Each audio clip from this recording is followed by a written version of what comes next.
প্রিয় দর্শক, আসসালামু আলাইকুম।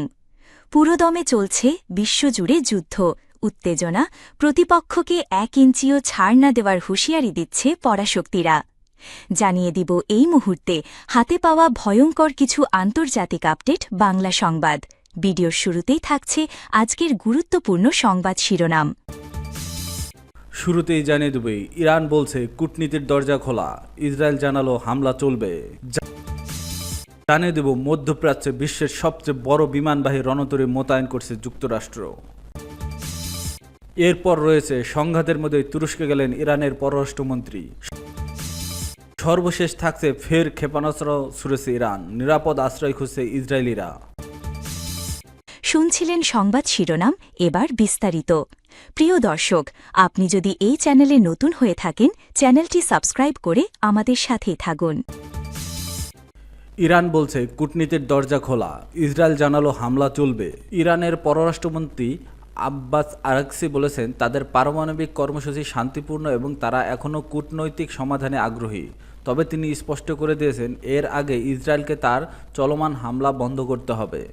অন্যদিকে ইসরায়েলি সেনাপ্রধান আয়াল জামির জানিয়েছে ইরানের বিরুদ্ধে একটি দীর্ঘ সময়ের যুদ্ধের জন্য প্রস্তুত থাকতে হবে, কারণ ইসরায়েলের হামলার নবম দিন গড়িয়েছে।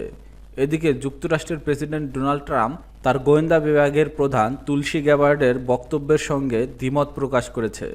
গ্যাবার্ড বলেছেন ইরান পারমাণবিক অস্ত্র তৈরি করছে এমন কোনো প্রমাণ নেই, কিন্তু ট্রাম্প বলছেন তিনি এতে একমত নন।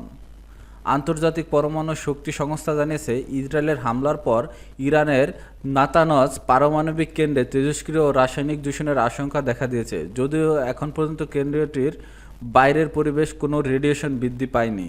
এর মধ্যে পশ্চিম তীরে হেব্রন শহরের আকাশে ইরানের পাল্টা হামলার অংশ হিসেবে ছোড়া ক্ষেপণাস্ত্র দেখা গেছে। টানা সংঘাতে উত্তপ্ত হয়ে ওঠে মধ্যপ্রাচ্যের পরিস্থিতি। দখলদার ইসরায়েলের হামলা চলাকালীনে ইরান যুক্তরাষ্ট্রের সঙ্গে কোনো আলোচনায় বসবে না জানিয়েছে ইরানের পররাষ্ট্রমন্ত্রী আব্বাস আরাকচি।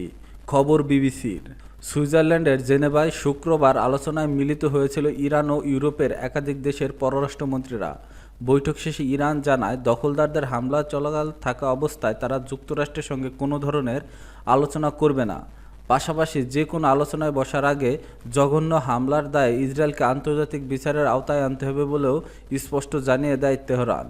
আব্বাস আরাকচি বলেন ইসরায়েলের আগ্রাসন বন্ধ হলে এবং ইরানে যে জঘন্য হামলা চালানো হয়েছে তার জন্য আগ্রাসনকারীদের বিচারের ব্যবস্থা নিশ্চিত করা হলে ইরান আবার কূটনৈতিক সমাধানের পথ বিবেচনা করতে প্রস্তুত রয়েছে। মধ্যপ্রাচ্যে বিশ্বের সবচেয়ে বড় বিমানবাহী রণতরী মোতায়েন করছে যুক্তরাষ্ট্র। ইরান ও ইসরায়েলের মধ্যে টানা হামলা পাল্টা হামলা চলছে, পরিস্থিতি ক্রমেই উত্তপ্ত হয়ে উঠেছে। ইতিমধ্যে জাতিসংঘ সহ বিভিন্ন দেশ এই সংঘাত বন্ধের আহ্বান জানিয়ে এসেছে। তবে সংঘাতের অব্যাহত বিস্তার এবং উত্তেজনার প্রেক্ষাপটে ইরান ইসরায়েল যুদ্ধের সঙ্গে যুক্তরাষ্ট্রের সরাসরি জড়িয়ে পড়ার আশঙ্কা বাড়ছে। এমন পরিস্থিতিতে মধ্যপ্রাচ্যের আশেপাশে বিশ্বের সবচেয়ে বড় বিমানবাহী রণতরী মোতায়েন করতে যাচ্ছে মার্কিন যুক্তরাষ্ট্র। শুক্রবার এ তথ্য জানিয়েছে জর্ডান ভিত্তিক সংবাদমাধ্যম রয়া নিউজ।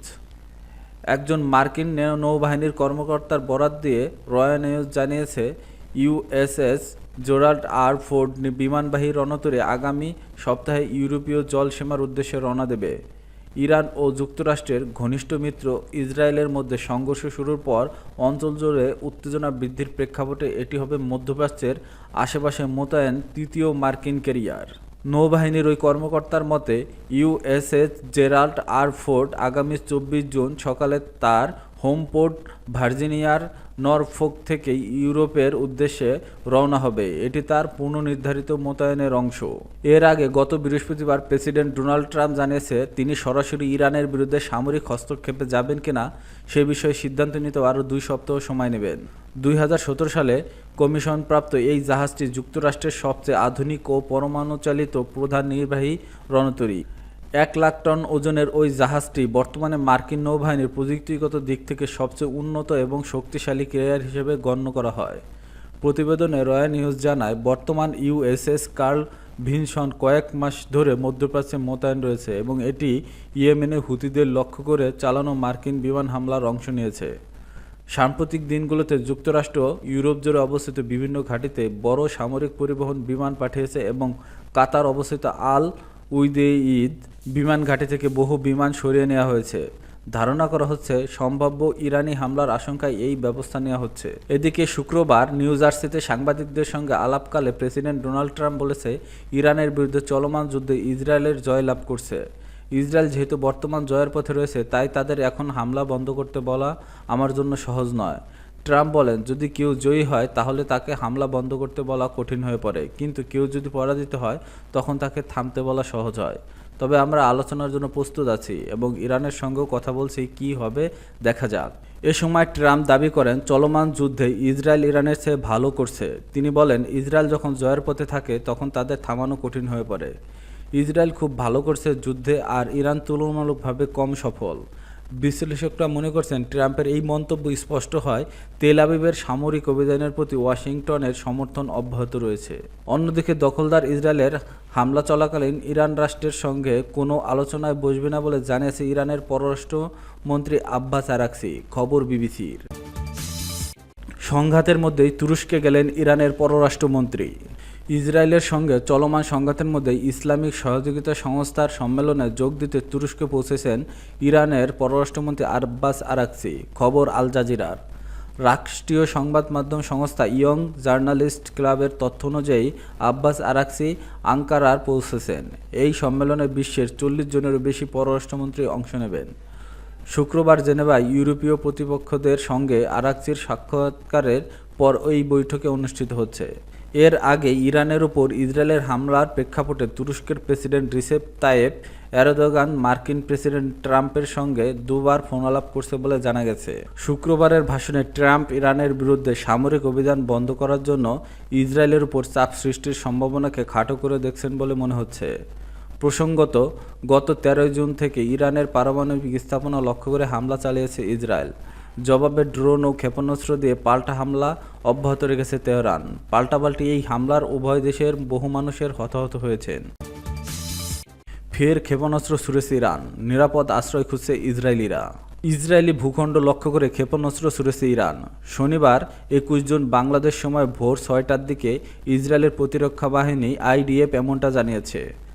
টাইমস অফ ইসরায়েলের প্রতিবেদনে বলা হয়েছে, ইরান থেকে উৎক্ষেপিত ক্ষেপণাস্ত্র শনাক্ত করেছে IDF। ইতিমধ্যে ইসরায়েলিদের নিরাপদ আশ্রয়ে যেতে বলার পাশাপাশি প্রতিরোধমূলক ব্যবস্থা নিতে সতর্ক করা হয়েছে। প্রতিবেদন আরও বলা হয়েছে, যেসব এলাকায় ক্ষেপণাস্ত্র আঘাত হানতে পারে বলে মনে করা হয় সেখানে ইতিমধ্যে সাইরেন বাজাতে শুরু করেছে।